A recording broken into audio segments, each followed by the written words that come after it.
What defiles or corrupts someone? This is a discussion here. That was the discussion in Matthew chapter 15. It is what comes out of the heart. Adam and Eve directly or intentionally decided to listen to Satan. They made a decision. It was the engaging of their will.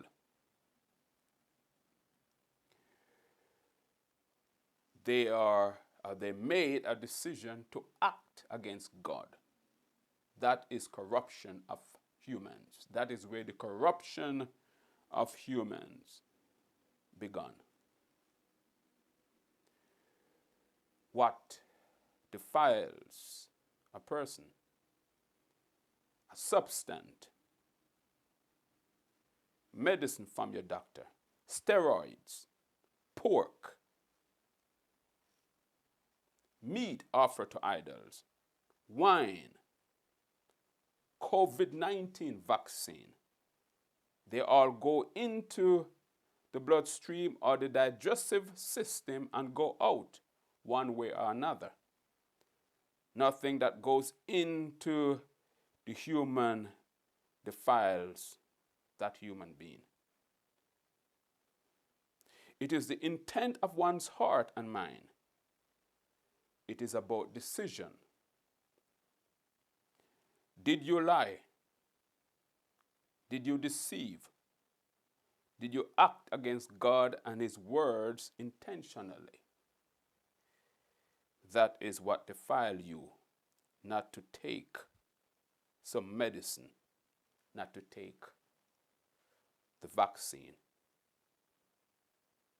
Did you take a substance and lie about it? Cannot be detected by the testing systems that they have, but you deny taking it. Though you may pass, for example, in sport, or you may pass the test on your physical for a job or to play in a sporting organization, such as the NFL, the NBA, and track and field, and so on and so forth.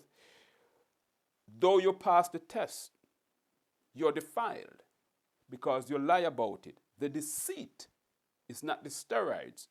It is the deceit. It is the lie you told.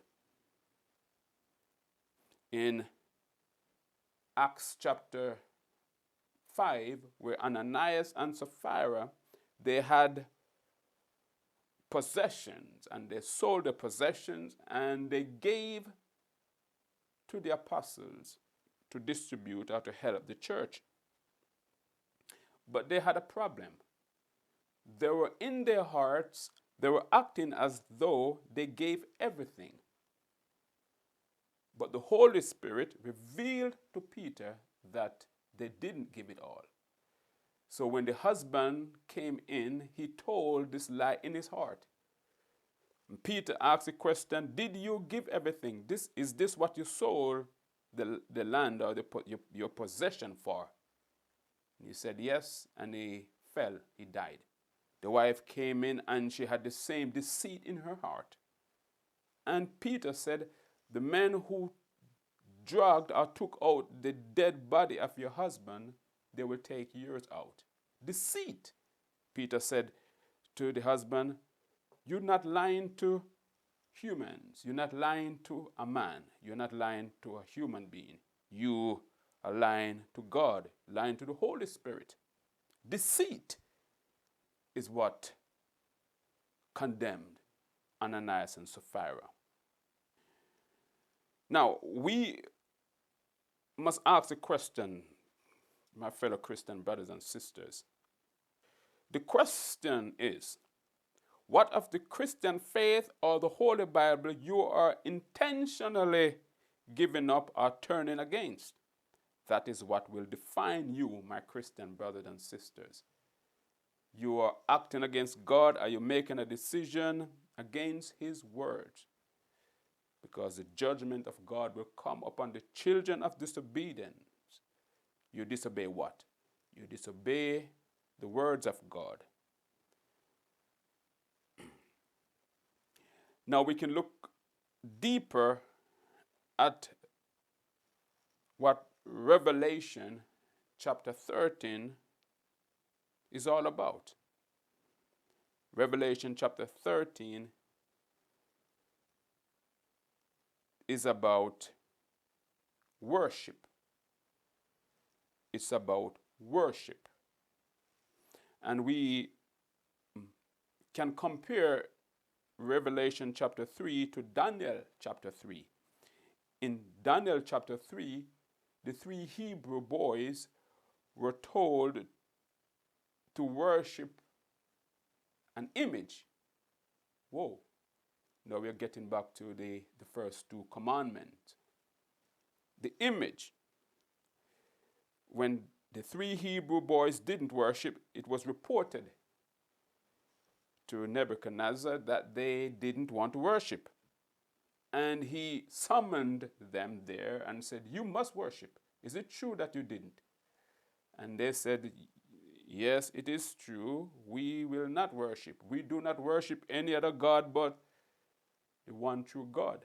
You see, they were loyal to God according to the written words.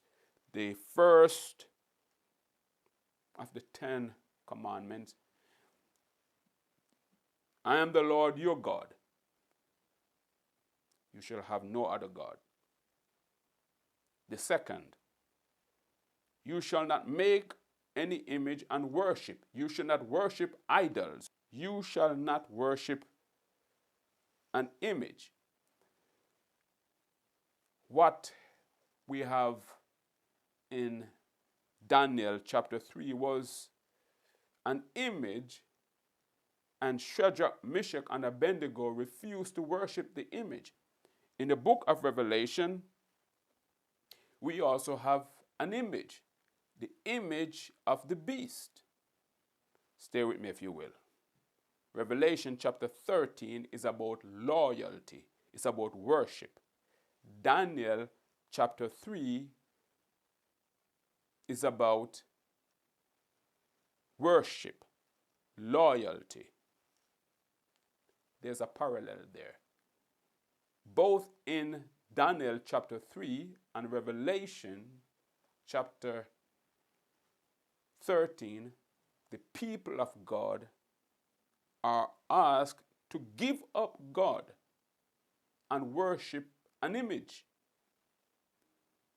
For both Jews and Christians, the foundation has to be the first 2 commandments of the 10 commandments. "I am the Lord your God. You shall have no other God beside me.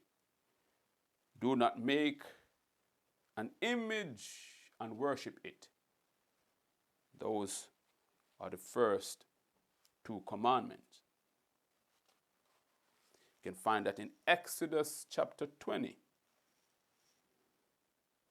Satan wants what belongs to the Lord.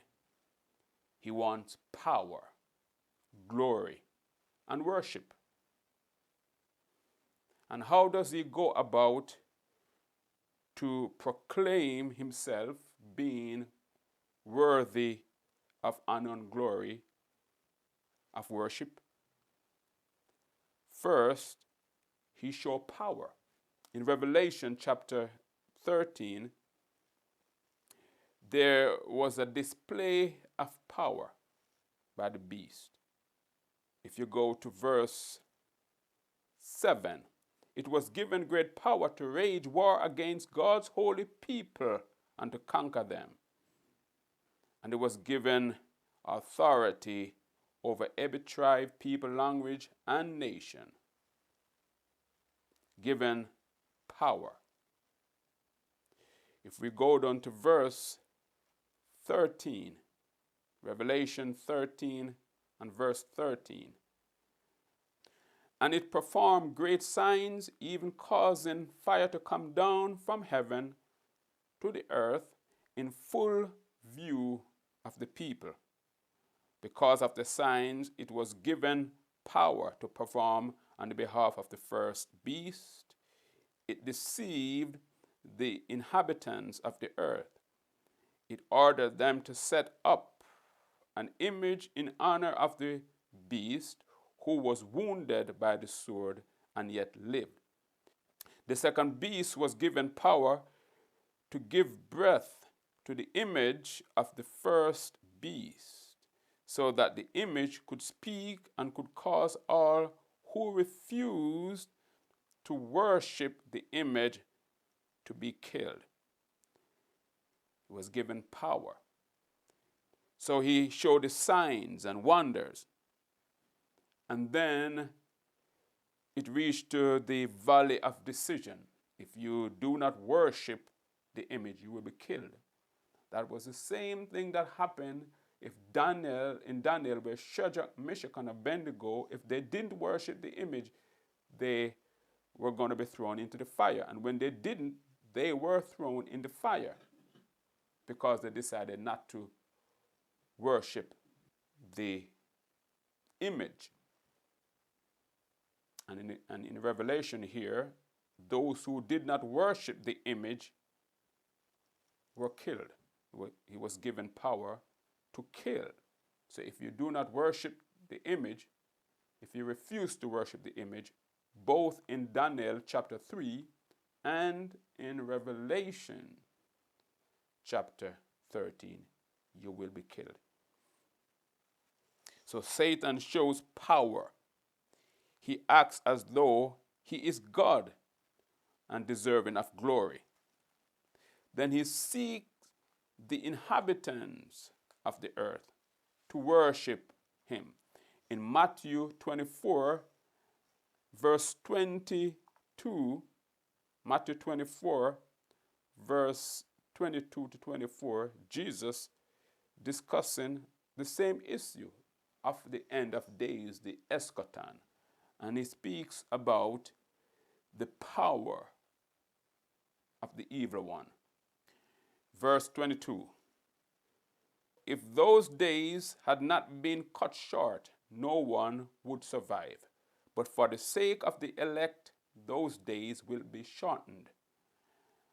At that time, if anyone says to you, "Look, here is the Messiah," or "There he is," do not believe it. For false messiahs and false prophets will appear and perform great signs and wonders to deceive, if possible, even the elect. Again, for false messiahs and false prophets will appear and perform great signs and wonders to deceive, if possible, even the elect. So the same thing is happening in Revelation, where the beast, they show great power and deceive many. Then they ask people to worship. And here in Matthew 24, verse 24, that even the elect would be deceived if it weren't for the mercy and protection of the Lord. Revelation chapter 13, discussing the mark of the beast, is about Satan wanting what belongs to God alone: honor, glory, and praise. He wants to be worshipped.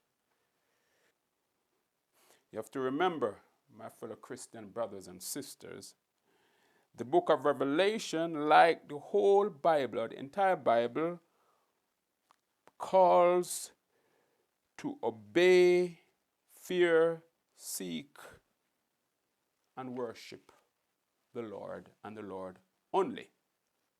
Ecclesiastes 12 and verse 13. For this is the whole duty, the whole responsibility of the human being, or the human race, every human being, to fear God and to keep his commandment. That is the conclusion Solomon was saying. Here it is, nothing more than this. This is the sum of it all. Fear God and keep his commandment. For that is the whole duty of man. If you go to Deuteronomy chapter 6, verse 13. Fear the Lord your God, serve him only, and take your oaths in his name. Fear the Lord your God, and serve him only. Verse 14. Do not follow other gods, the gods of the peoples around you. Again, it is returning to the first of the 10 Commandments. Fear the Lord, serve the Lord alone. Exodus chapter 20 is where we have the giving of the 10 Commandments. And you can see there the first 2 commandments in Exodus chapter 20. Here, God is establishing the foundation of this covenant relationship with Israel, his people. First, I am the Lord your God. Verse 1. And God spoke all these words, I am the Lord your God, who brought you out of Egypt, out of the land of slavery. You shall have no other gods before me. You shall not make for yourself an image in the form of anything in heaven above or on the earth beneath or in the waters below. Here, Revelation chapter 13, an image. Daniel chapter 3, an image. And you may ask yourself, what image are you figuratively bowing down to? Is it literal or is it symbolic? But for sure, it is clear here that the Israelites were called not to make a literal image. We also must not create images in our minds that take the place of God. The first 2 of the 10 Commandments established the basis for what was taking place in Revelation 13, where humans were asked to worship an image instead of God, and there were some who refused to. Those were the Christians. Those were the ones who belonged to the Lord, as Shadrach, Meshach, and Abednego. Daniel was told that you don't pray to God, and he refused to. He was punished for it, and God saved Daniel in the same way he saved the 3 Hebrew boys. So in Revelation chapter 13, Satan was seeking for a violation of the first 2 commands, the great commands. And of course, you can look at the Shema that start with, Hear, O Israel, the Lord our God, the Lord is one. Let us look at Deuteronomy 6 and verse 4. Hear, O Israel, the Lord our God, the Lord is one. Verse 5, love the Lord your God with all your heart and with all your soul and with all your strength. And Jesus, when he was asked which is the greatest commandment, he said that to love the Lord your God with all your heart, with all your mind, with all your soul, with all your strength. And the second is to love your neighbor as yourself. Jesus said that these established the basis for everything Moses said, everything the prophets said, everything that David said. It is a foundation for the whole relationship, the complete relationship between God and Israel, between God and his church. To be loyal to God and God alone. And as Shadrach, Meshach, and Abednego were asked to give up their loyalty or to abandon God, so were the Christians in the book of Revelation, chapter 13 were asked to take the mark of the beast in direct abandonment or rejecting of their faith in God, a form of apostasy, to give up, to turn away from one's faith.